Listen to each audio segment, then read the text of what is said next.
بسم اللہ الرحمن الرحیم ویل لکل ہمزۃ لمزہ الذی جمع مالا وعددہ یحسب ان مالہ اخلدہ کلا لینبذن فی الحطمہ وما أدراك ما الحطمة نار الله الموقدة التي تطلع على الأفئدة إنها عليهم مؤصدة في عمد ممددة صدق الله العظيم صلى الله عليك یا رسول اللہ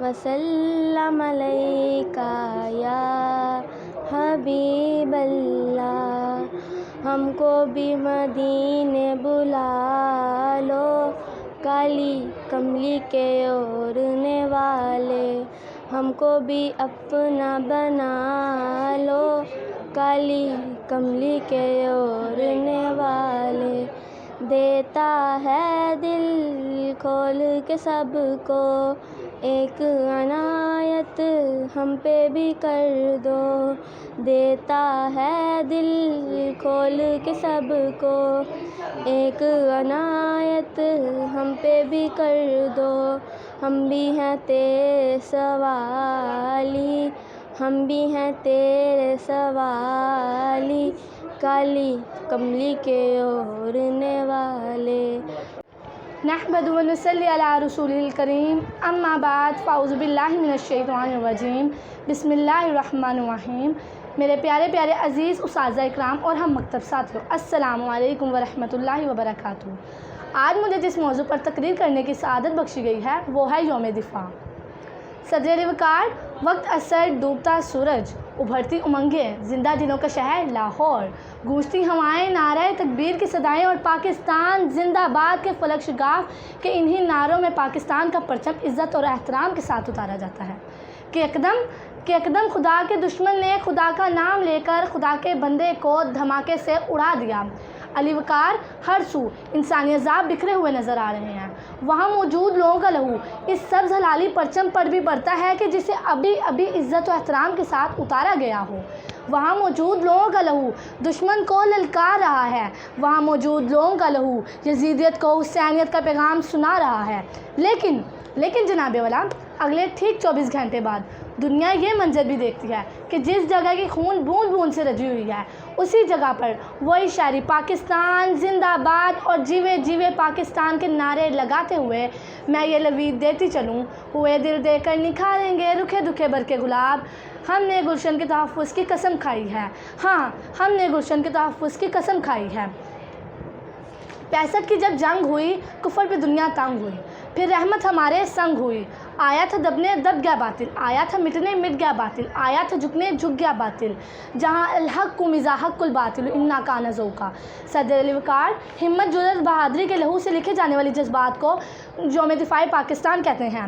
باطل سے دبنے والے اے آسماں نہیں ہم، باطل سے دبنے والے اے آسماں نہیں ہم، 100 بار کر چکا تو امتحان ہمارا۔ صدر علی وقار، یہ وہ دن تھا جس دن ہمارے پڑوسی ملک کے بھارت نے وطن عزیز کی طرف میلی آنکھ کر کے دیکھی تھی۔ اس تقریر کا اختتام کرتے ہوئے میں ایک شعر سناتی چلوں۔ خدا کے نام پر مرنا شہادت اس کو کہتے ہیں، خدا کے نام پر مرنا شہادت اس کو کہتے ہیں، راہ ایمان میں بھرنا صداقت اس کو کہتے ہیں۔ آپ کا نام محترم؟ کیسر حسن۔ تعلیم؟ Master in EPM educational planning and management. تو اسکول کا نام؟ اسکول کا نام جس کو میں رن کر رہا ہوں international school of creative science. تو میرے بھائی کتنا عرصہ ہو گیا آپ کو اس شعبے میں؟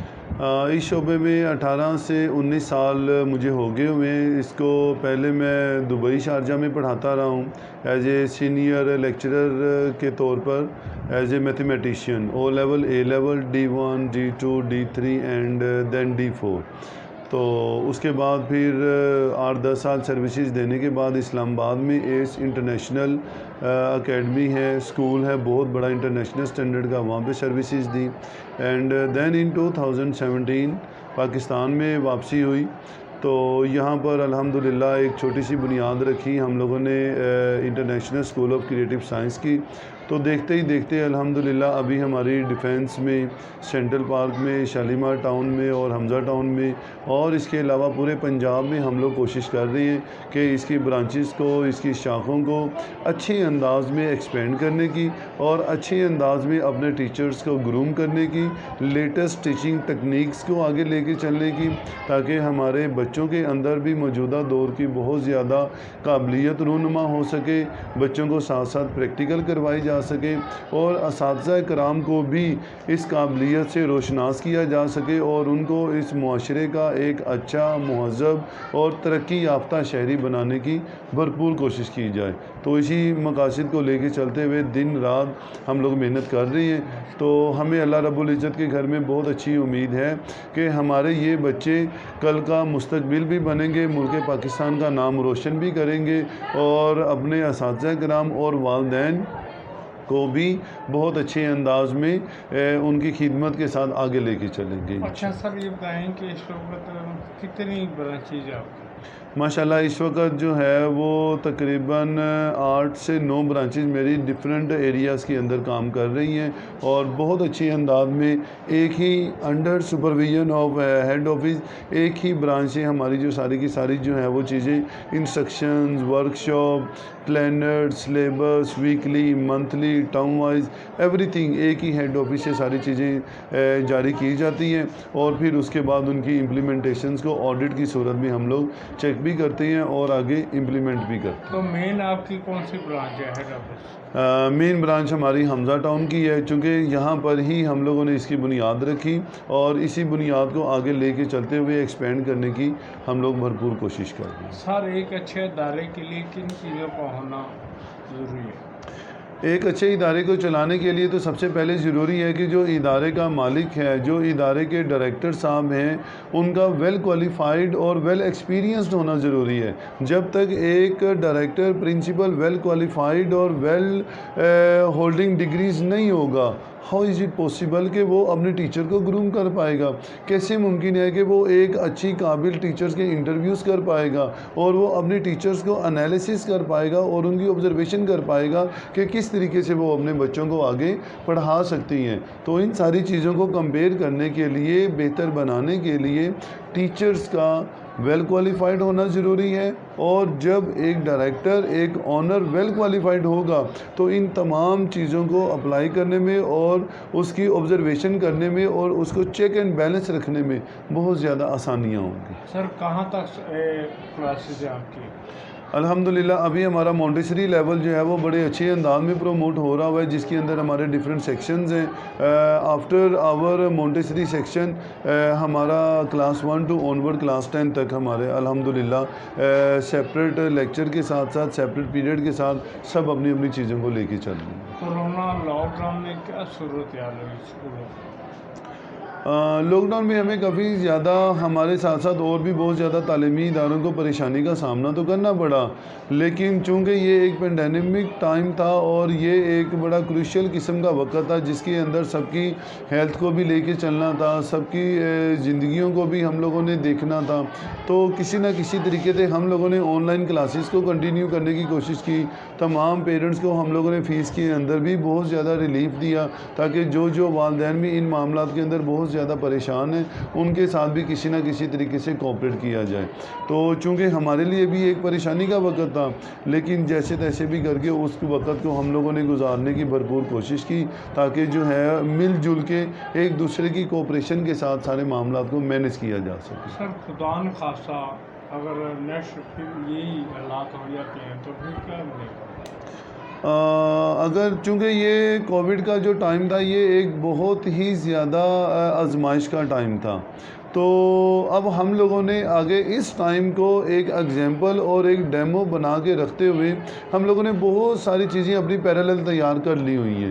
ہم لوگوں نے سافٹ ویئر کو اپڈیٹ کر لیا ہوا ہے, اینڈرائڈ سسٹم کو اپڈیٹ کر لیا ہے, بچوں کو ساتھ ساتھ آن لائن کلاسز کی طرف بھی ہم لوگوں نے موو کیا ہے تاکہ کبھی بھی کہیں پہ بھی معصوم بچوں کی ایجوکیشن کے اندر کوئی ہارڈل نہیں آنی چاہیے, والدین کو اپنے بچوں کے بارے میں کسی پریشانی کا سامنا نہ ہو. تو ہر وہ لیٹسٹ ٹیکنیکس کو, اپڈیٹس کو ہم لوگ اپنے اندر اپلائی کرنے کی کوشش کر رہے ہیں جس کی موجودہ وقت میں معاشرے میں سب کو ضرورت ہے ان چیزوں. کیا سر بھائی اپنے ادارے کی طرف سے کوئی پیغام دیں بچوں کے والدین کو؟ بچوں کے والدین کو صرف ہمارا ایک ہی میسیج ہے, ایک ہی پیغام ہے جو کہ موسٹ امپورٹنٹ پیغام ہے ہمارا, کہ اگر ٹیچرز یہاں پر 5 گھنٹے آپ کے بچوں کے اوپر بہت اچھی محنت کرتی ہیں, بہت اچھا کلاس ورک کرواتی ہیں, کاپیز اینڈ بکس کو بہت اچھے انداز میں ویل مینیج کرتی ہیں, تو ہماری ایز اے ڈائریکٹر آنر ہونے کے ناطے میری ہمبل گزارش ہے ان تمام والدین سے ایٹ لیسٹ صرف 1 گھنٹہ اپنے بچوں کو اپنے پاس لے کے بیٹھیں. والدین اپنی مصروفیت میں سے ٹائم نکالیں اور بچوں کی کاپیز کو چیک کریں, ڈائریز کو چیک کریں, اپنے بچے کے ویک پوائنٹس کی آبزرویشن کریں. جب تک والدین اور ہمارے ٹیچر ایک دوسرے کے ساتھ پیرالل کھڑے نہیں ہوں گے ہمارے بچے میں کیسے بہتری آ سکتی ہے. اگر ہم نے اپنے بچوں کو کامیاب ہوتے ہوئے دیکھنا چاہتے ہیں, اگر ہم 5 گھنٹے میں 7 بکس اینڈ کاپیز کا کام کروا سکتے ہیں, اس کے بعد 18 آورز بچے گھر پہ ہوتے ہیں. اگر 8 گھنٹے بچہ سو بھی جاتا ہے, 2 گھنٹے بچہ پلے بھی کرتا ہے, فٹ بال بھی کھیلتا ہے, گراؤنڈ میں جاتا ہے, ایٹ لیسٹ 1 سے 2 گھنٹے والدین کے فرائض میں شامل ہے کہ اپنے بچوں کے ساتھ دوستانہ ماحول پیدا کریں, اپنے بچوں کی کمزوریوں کو جج کرنے کی کوشش کریں اور باقاعدہ اپنے ٹیچرز کے ساتھ, اپنے تعلیمی ادارے کے ساتھ گاہے بگاہے ملاقات کرتے رہیں جس کے اندر ہم مل جل کے اپنے بچوں کو پروان چڑھا سکتے ہیں. Thank you sir. آپ کا نام؟ راحت. تعلیم؟ MA. کتنا عرصہ ہو گیا اس شعبے میں؟ تقریباً 5 سے 6 سال. تو کس طرح شوق ہوا اس فیلڈ میں؟ کوئی خاندانی بس کی تھی آپ کے؟ نہیں, میرے ہسبینڈ لیکچرار تھے تو انہوں نے پھر جب بنایا اسکول تو پھر انہوں نے مجھے ہاؤس وائف سے پھر نکالا, اس شعبے میں لے کے آئے. میں اپنے ہسبینڈ کی وجہ سے ہی آئی ہوں. اچھا میم یہ بتائیں کہ بچوں کے والدین کو شعور ہے بزنس ہے یہاں پہ؟ کئی تو بہت ہیں, اچھے ہیں کہ جو مثلا آپ ہم سے رابطہ کرتے ہیں؟ بالکل, کئی تو بہت اچھے ہیں, رابطہ کرتے ہیں. اور کئی پیرنٹس ایسے بھی ہیں جن کو ہم کہہ تھک جاتے ہیں کہ آپ آئیں ہماری بات سنیں, وہ ہماری بات ہی نہیں سنتے بلکہ بچوں پہ بھی توجہ نہیں ہے ان کی. اور کئی آتے ہیں, ہمیں خوشی ہوتی ہے کہ وہ ہمارے پاس آتے ہیں, ہمارے ساتھ کمپرومائز کرتے ہیں, ہر بات پہ ہماری بات سنتے ہیں. ہمارے جو بچے کام نہیں کرتے ہم ان کو بتاتے ہیں, وہ ہمارے ساتھ پورا کوپریٹ کرتے ہیں. لیکن کئی جو پیرنٹس ہیں ان کو کہتے بھی رہتے ہیں تو وہ بات سننے نہیں آتے, کوپریٹ کرنی تو دور کی بات. اگر آپ ٹیچر نہ ہوتی, آپ معلم نہ ہوتی تو کیا ہوتی؟ پھر ایک ہاؤس وائف.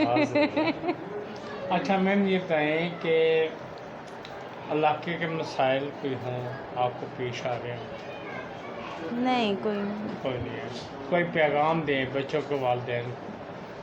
بس یہی ہے کہ جب ٹیچر بلائے تو پیرنٹس کو ہے کہ وہ آئیں ہمارے ساتھ کوپریٹ کریں. کوئی جو میٹنگ ہم رکھتے ہیں تو آدھے پیرنٹس آتے ہیں, آدھے آتے نہیں ہیں. ان کی ورک شاپ کرتے ہیں ہم کہ ہمارے پاس آئیں, ہم جس میتھڈ سے بچوں کو پڑھا رہے ہیں تو ہمارے ساتھ کوپریٹ کریں, ہم سیکھیں وہ طریقہ. تو کئی آتے ہیں اور کئی جو پیرنٹس وہ یہ کہتے ہیں جی ہم تو کھانا بنا رہے تھے, ہم نے کہا کوڑا اٹھانا ہے کہ کوڑے والا آئے گا. اس طرح وہ اپنے کام بتانے بیٹھ جاتی ہیں اور وہ لیڈیز آتی ہی نہیں ہیں.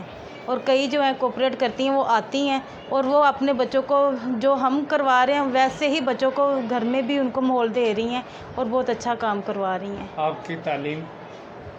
MA. Thank you.